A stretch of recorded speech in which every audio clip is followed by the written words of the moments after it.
Right. Let's start the lecture. The rest of you can get this after the class.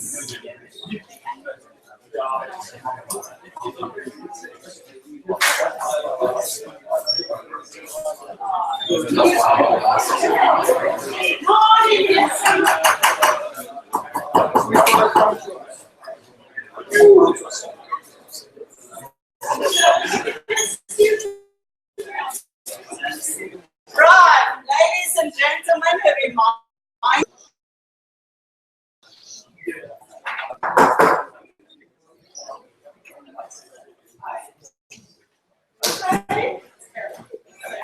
Graphs.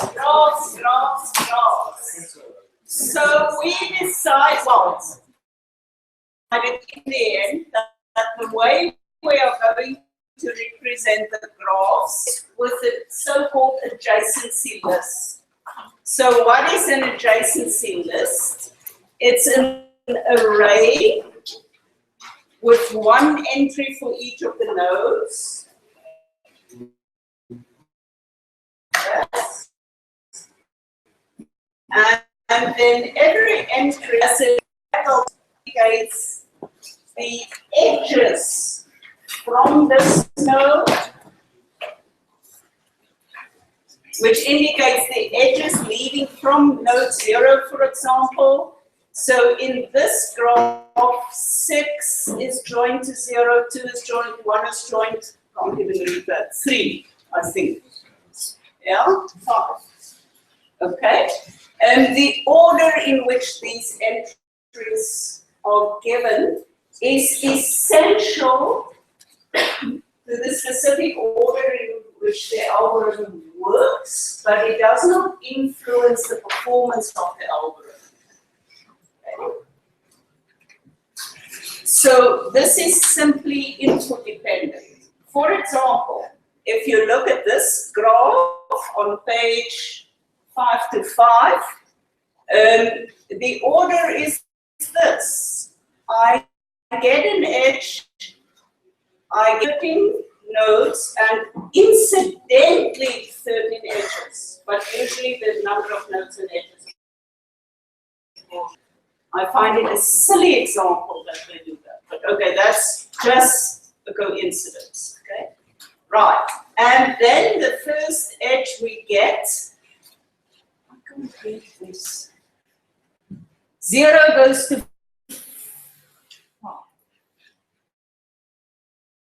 and 0 goes to, so now in my adjacency list, I will put 0 goes to 5. Okay, but just down the line, I also get 0 goes to 3. It's 1. Why can't I read this? 0 goes to 1. Okay, let's try some focus here. Yeah. Oh, wait a minute. 0 goes to 1, then 1 is inserted. So you'll note in this bag that when a new adjacent node is discovered, it is inserted in front of the list. Why not at the back?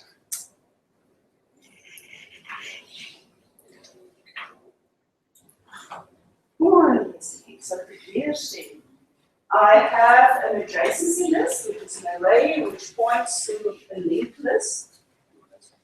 The most probable one, to a linked list. And when I get another edge from that node, I want to put it into my linked list of adjacent nodes. Why am I putting it in front and not at the back of the linked list? Meneer Vermaak. If you want to put it at the back, you have to iterate through to the end. Yes, it's simply a waste of time. Why would you want to do that? Just put it in front, it's immediate. My questions normally are not obvious. You know, people think this must be very deep, but it's not. Okay, right? So this is the way you build up this in your adjacency list, and it's totally dependent on the input. However, it does not influence the performance of the algorithms that we'll use to find paths. Okay. However, the order in which things happen will be different. So whenever I give you a graph, say, and I say, do a depth first search through the graph, I have to give the adjacency list. Otherwise, you don't know how to do it. You don't know which node to go to next. Okay. Right. So what we want to do is we want to search through a graph. Okay. Remember in a binary tree, which you did last year, I could do in order, post order, or pre-order traversal of the binary tree. Okay. And the way we differentiate between those traversals is the order of the recursive calls. I had a picture on the board last week or the week before. And the same thing will happen with graphs.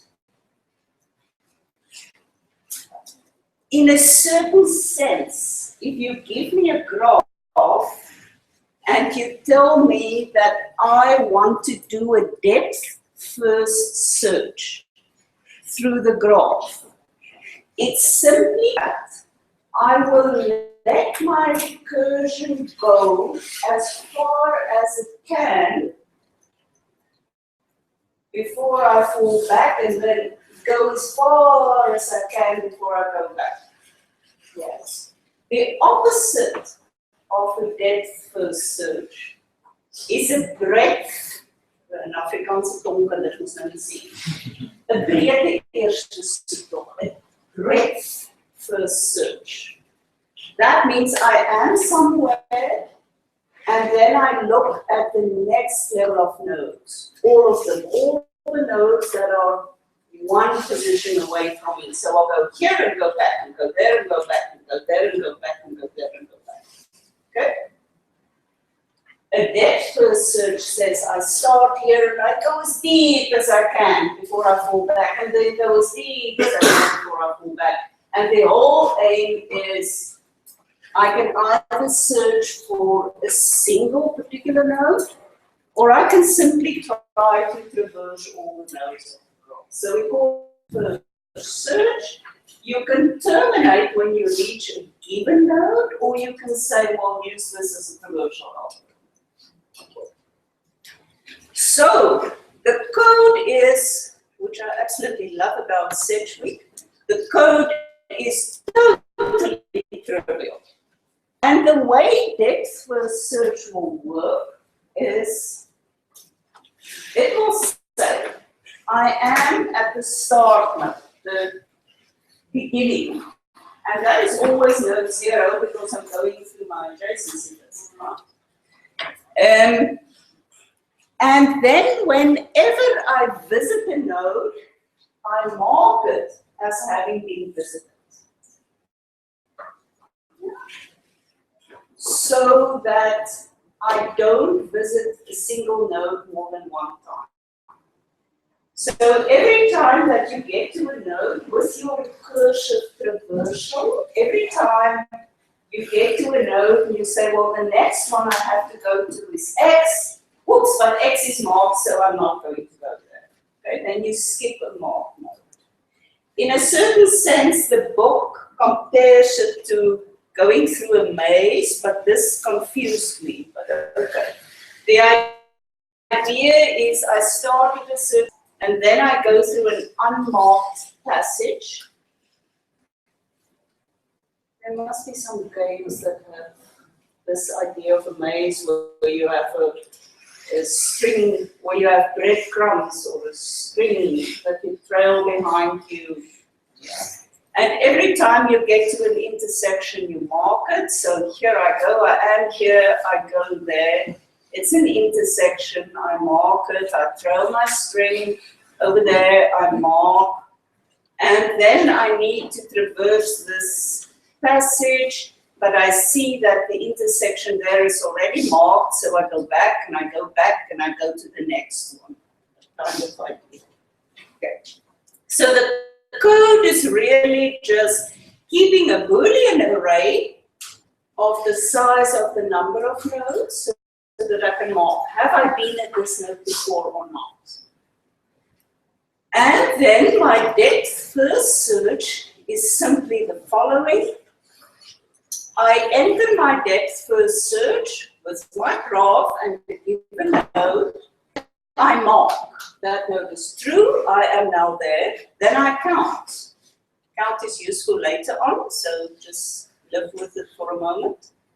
I count, and then if my next node,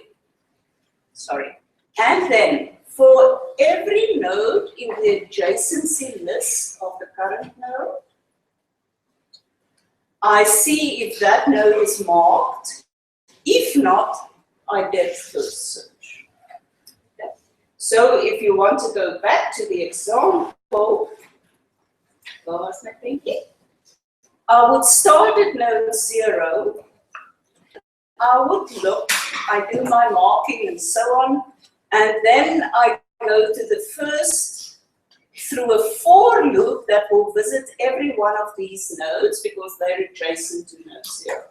So I start with 6.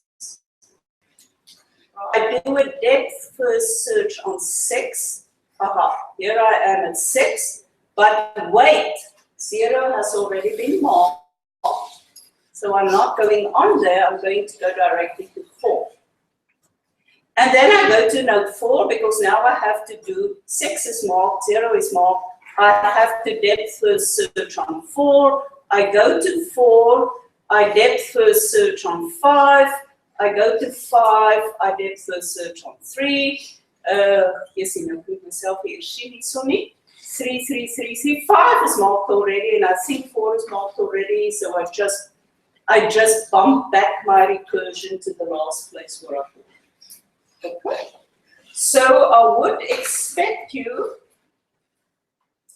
and what I said just now is set out in detail over here. You need to understand the group, and you need to understand how it falls back. I have my list of marks so that I can mark the node. I go to a node, I look at the next unmarked node in the adjacency list, I do a depth first search on that one. And the only difficulty comes in where I get to a node where all the elements have already been visited. Because then my recursion must fall back to the place where I was called from. Okay, so that's where you have to know your open order. Okay, right? Do you want me to work through this? No, it's actually very easy. Yeah? Who wants me to go through this? No, yeah, you all get it. I will, in the test, give you a graph with this adjacency list, the picture of the graph, the picture of the adjacency list, and then I will say, please write down the nodes as they were visited in order in a depth first. And the same for breadth first. Okay, so you have to do that. Test, if you make look at last year's test and memo, you'll see it very quickly. I'm just wondering what we have to do then for breadth and well, it depends on the question. If I ask both, then you have to do both. So breadth first is then breadth first. Shall we do breadth first? You want me to, or do you think you get it? I get to that. Let's just make sure. The other thing that we typically want to do, given a depth first search, I told you that you can search for a particular node, given the depth first search algorithm. So I have node W, and I start with node B, which is node 0, and now I want to test, have I found node W? Okay, so I can find a specific node, or I can actually do a traversal of the whole graph. But wedge from to W, what one is typically interested in is the whole path. Yeah. So I know if I start at V and I knew, then I know there's a path from V to W. And that tells me a lot of things. For example, in your project 2, that gives me relationships that connect this set of people to that set, to that set, to that set, and so on. So although it may be 5 removed, yes, you did plagiarize from that. Okay, so even if it's 5 removed, there is some sort of relationship between you if there's a path between you. So let's just double check that we can actually see whether there is a path from a certain node to another node. Okay. And we are going to employ depth first search to do that. Again, that's so simple.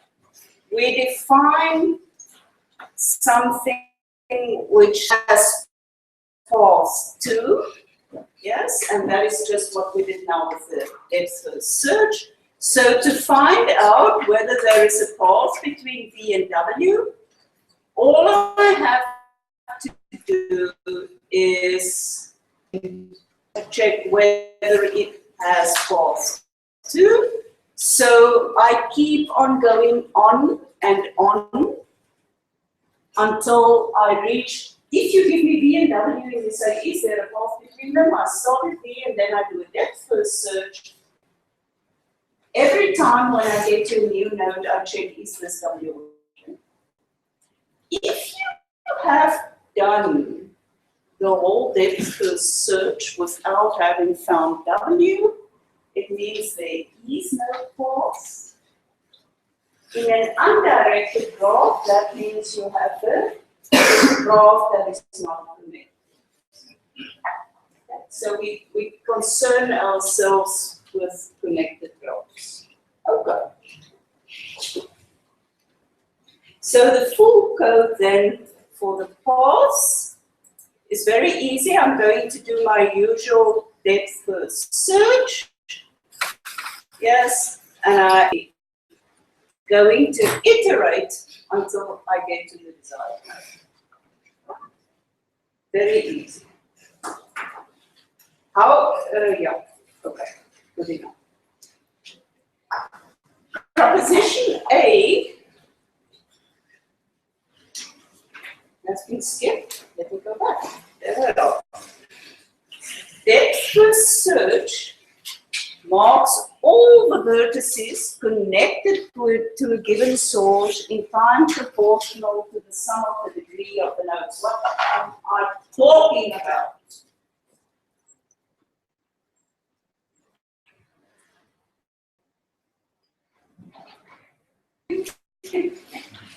Ontleed.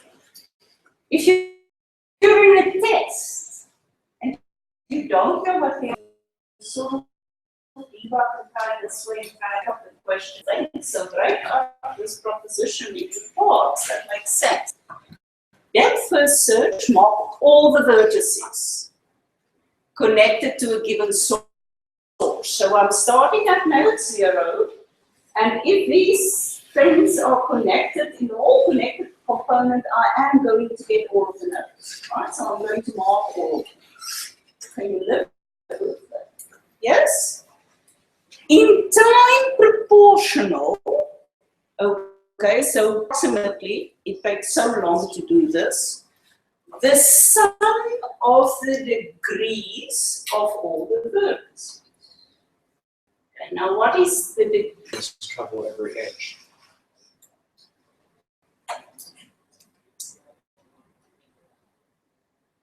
These run as many times as there are edges. That is a very interesting question. If I do a depth first search, I travel every edge. At least when she considers. Yeah. You want to do more than once. So is it possible? Is it possible to get to a node and mark it and miss an edge? Is it at all possible? Yes. Look at the pictures. Look at the pictures. Let's see. Could I have that? Whoops. The question is this a depth first search? Do I visit all the nodes? I definitely visit all the nodes. I get to all of them. And then it sees those edges are marked. Those vertices are marked. Come again? It sees that vertices 5, 1, and 4 are marked. So, Where does it not go there? Let's consider this. I am at 0. My adjacency list is clearly 215. Right? So I take the first one, which is 2. Now 2 is, oh wait. 2 has adjacency list 0, for argument's sake, 0, 1, 3, 4. Okay. 0 is not going to travel that edge, so I'm going to travel this one. So when I get here, 1 is connected to both 0 and 2, so actually I'm done here and I'm just going to fall back. So I am just going to miss that edge.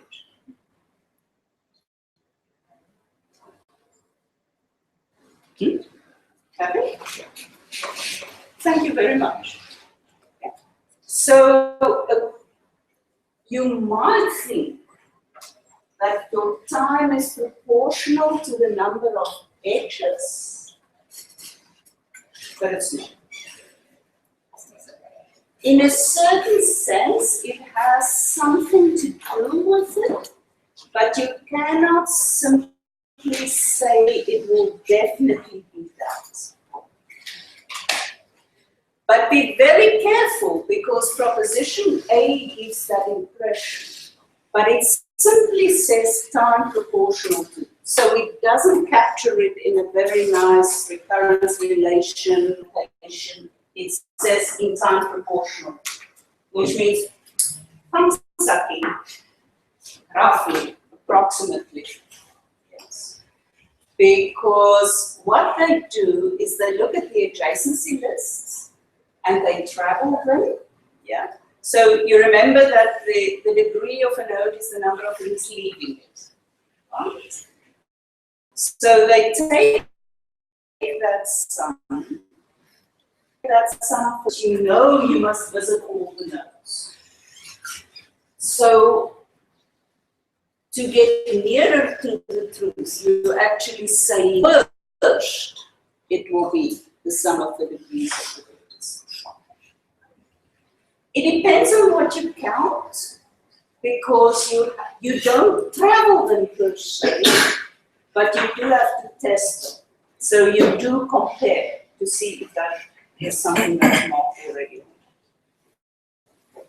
So the time is indeed comparable to proportional to, but it's not exact, because we can have a case where we visit all the nodes without visiting reversing all the edges. Helpful because you can bring you. Okay. Right. Okay. And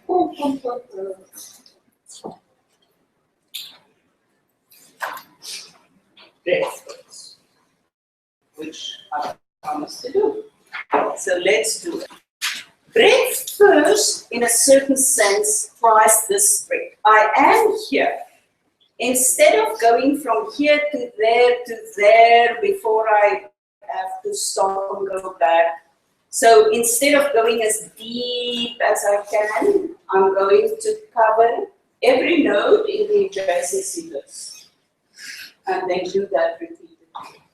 So in the depth first search, I go to my adjacency list, I see my node 0 goes to 2, so that's my first adjacent vertex.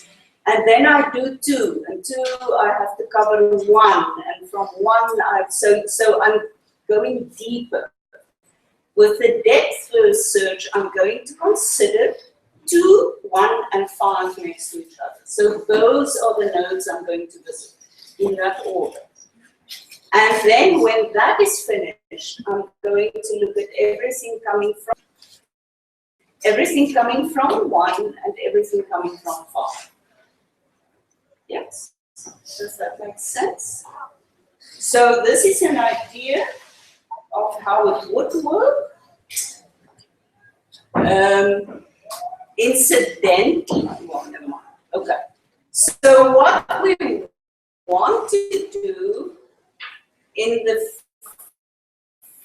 breadth first search to keep more auxiliary information, because we visit a node, we don't just follow the recursion and bump back normally. We have to keep some more information about where I am.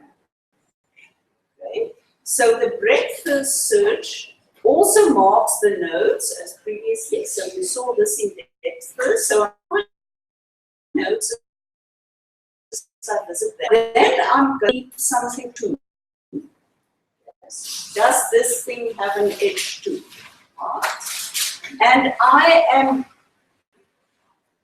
it makes sense. I am at a node, I want to look at all its children. But if I go to this child, how do I fall back to the next one and so on? So what we are going to do is you are actually looking at the source, and then you are going to queue that source. Yeah.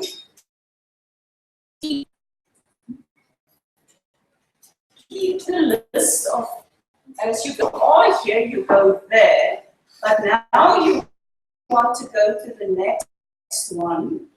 You have to fall back and go to the next one, and then you must go back and do the children of all the first ones, or of the first one, and then all the children of the second one, and so on.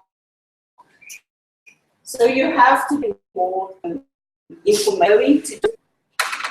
Okay. So let's try and see how we are going to do this. So this is slightly more tricky. I'm a depth first search simply because I can say it easily, and also because the code is easier. It's terrible.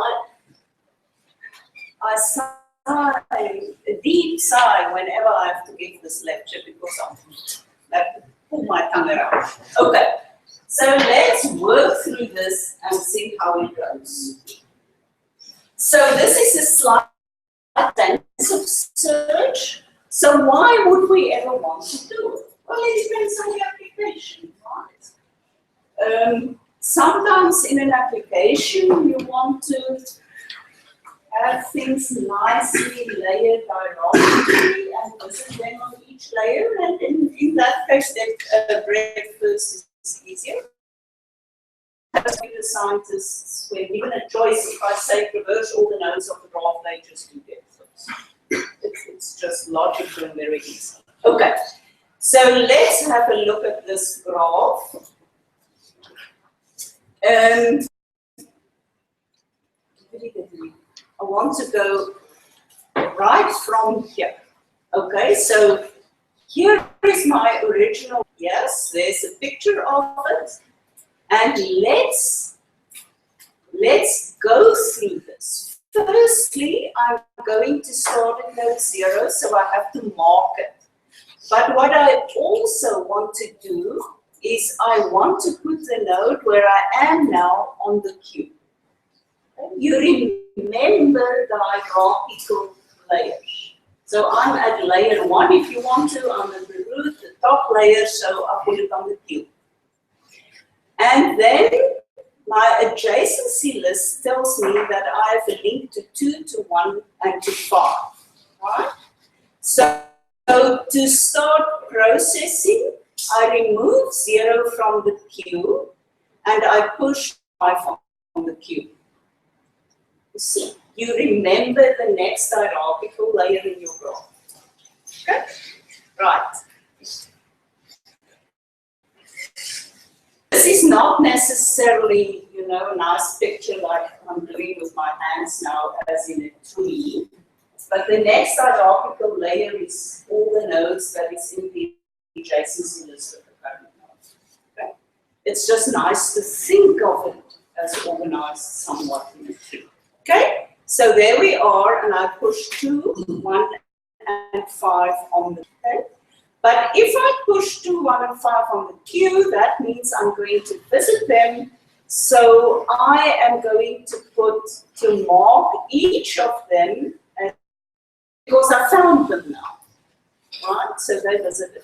Now, what does this H2 thing do? Right? The H2 thing remembers where I'm coming from.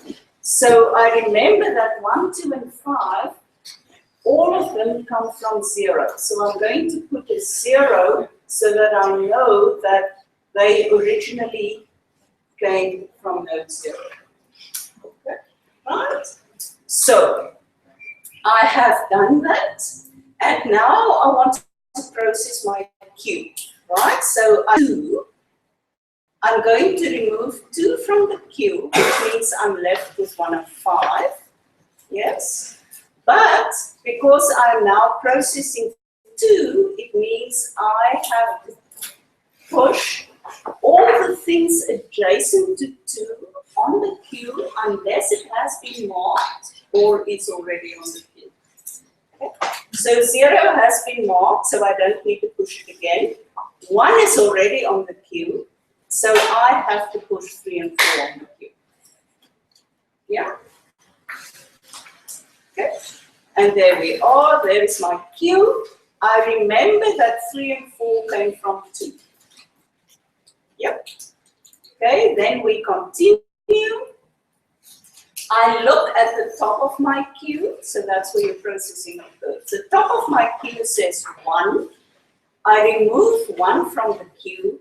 1 is connected to 0 and 2. 2 and 0 have already been marked, so I'm done. I don't do anything. Yes?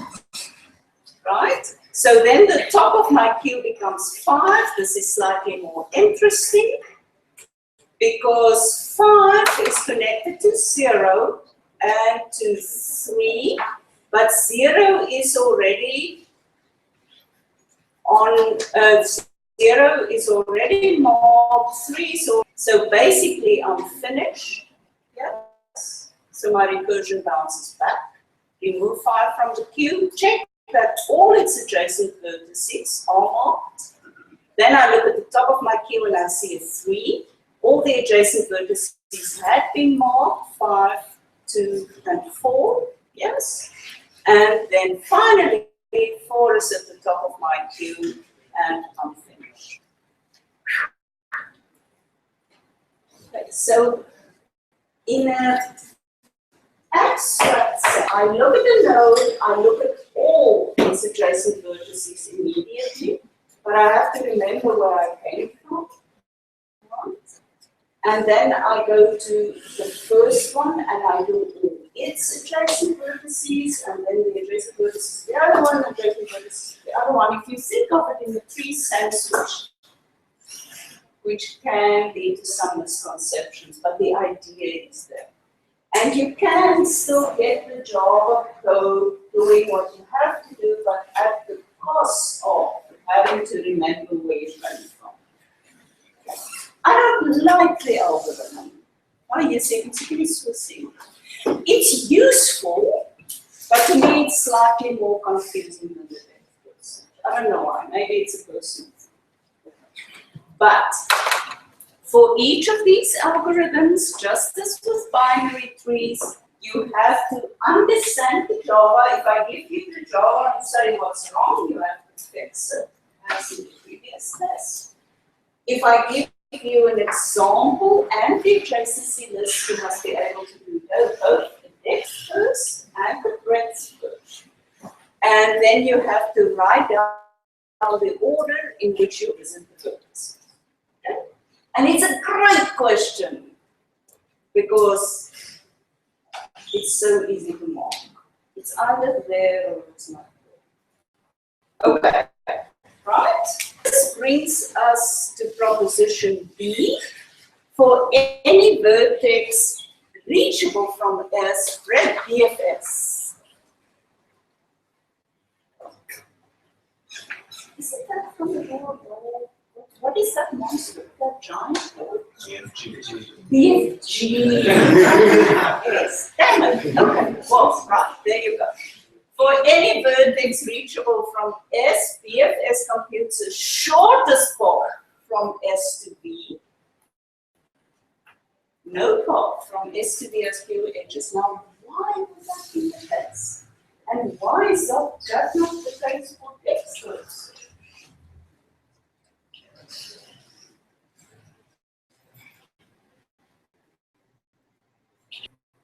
Let's look. You see, hier of baie swak klas of jy is vas aan die slag of is toetsfeer. Yes. Because the first time we find it, I don't know how to explain it, but it goes through, one distance, and then when it finds it, it's not there. Yes. Think of a tree first. If you look at red first BFS. If you look at BFS,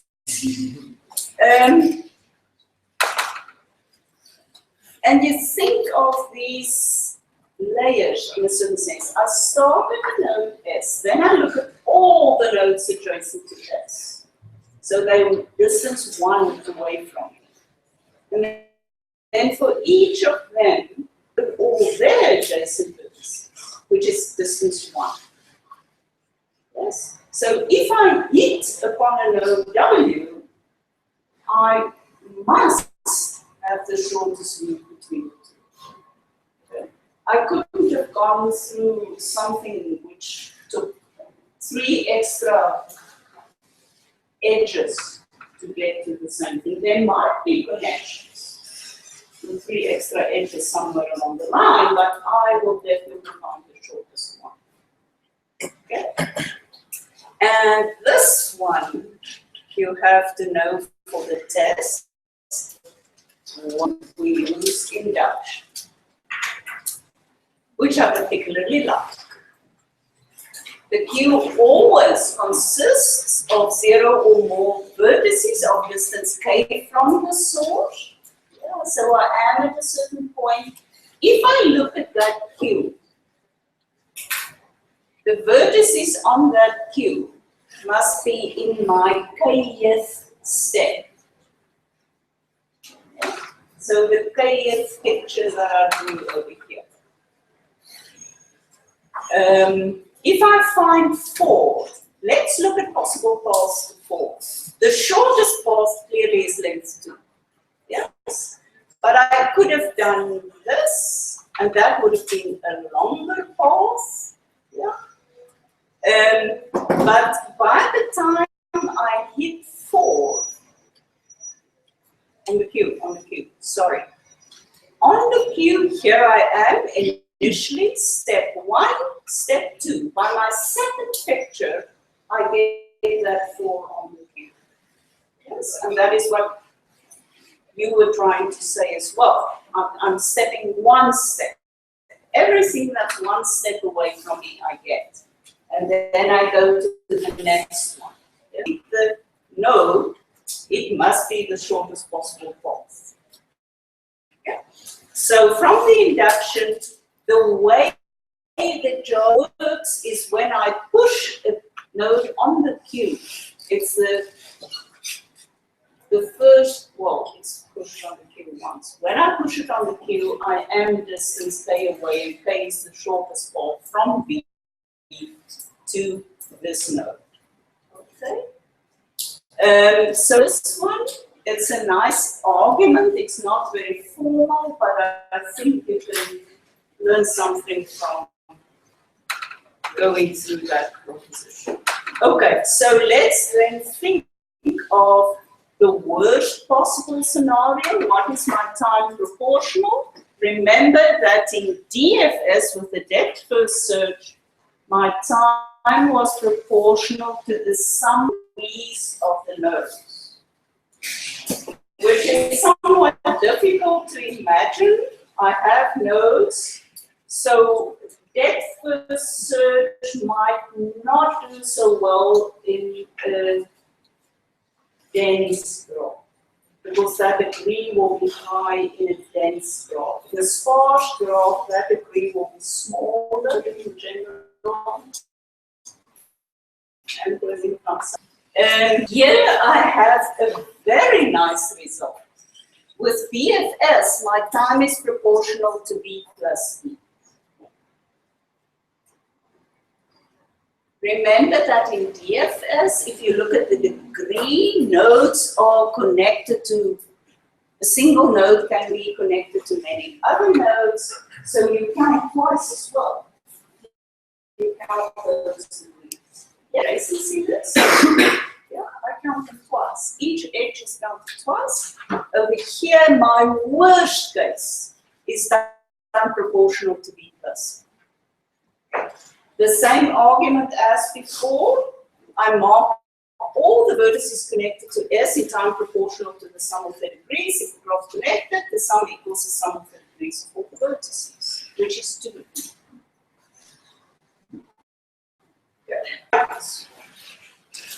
Good. So that brings us to the components.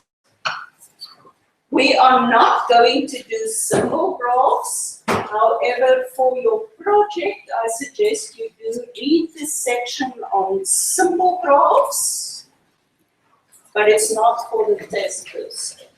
Okay. Connected components, how would I use something to find my connected components? Well, depth first search simply traverses all the nodes, so the nodes that I find is part of my connected component.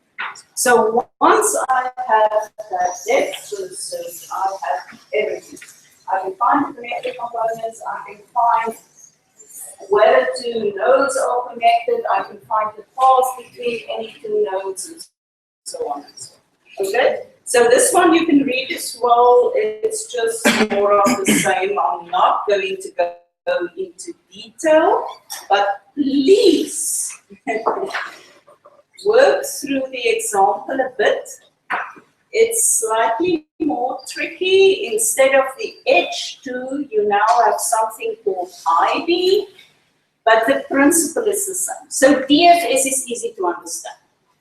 Breadth first, BFS is slightly more tricky. You have to keep track of that H2 element.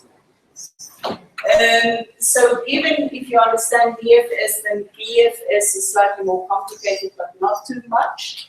And then I want you to work through the code-defined connected components so that you are dead sure that you understand how they work. Okay, right. Which means that since we're not doing symbol graphs, that means that tomorrow we are going to start on direct graphs. You remember that you are writing your test 3 on search on the 31st of March. So it's a week before your second math test, and a week after, I forget what, math stats or something. So just don't forget everything about search.